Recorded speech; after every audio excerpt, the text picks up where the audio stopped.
Jadi jangan pakai PVC tape. Kita nak tukar penebat ni, kita kena pakai ni. Kita nampak tak ni? Ini saiz besar, yang ni saiz kecil, yang ni besar sikit.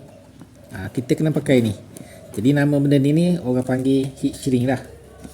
Nama dia heat shrink ataupun tiup kembang kucup ke. Kena pakai ni.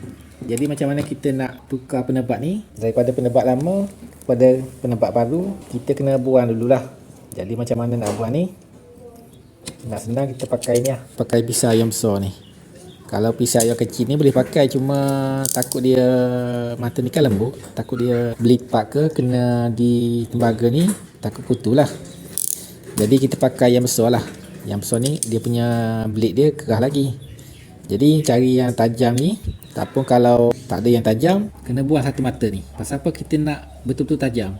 Jadi buat macam ni lah. Dah pakai plier, kepit macam ni. Kepit ke belakang. Jangan kepit macam ni.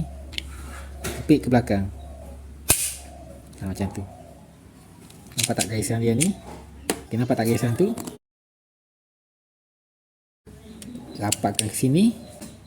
Letak macam ni. Okay, macam tu. Jadi kita nak yang ni, yang tajam ni. Pasal yang tajam ni kalau tumpul nanti kita susah nak buat. Dan satu lagi, kalau tumpul kita tore benda ni, dia tak makan ataupun dia makan sikit. Lagi teruk takut dia kena ni lah, copper ataupun tembaga ni.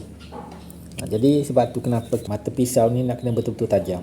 Jadi cara macam mana kita nak tukar penebat dia ni ataupun kulit dia ataupun insulasi dia ni. Jadi kita kena buat gini lah. Buat sini satu. Okay, lepas tu kalau kita buat gini memang tak boleh lah.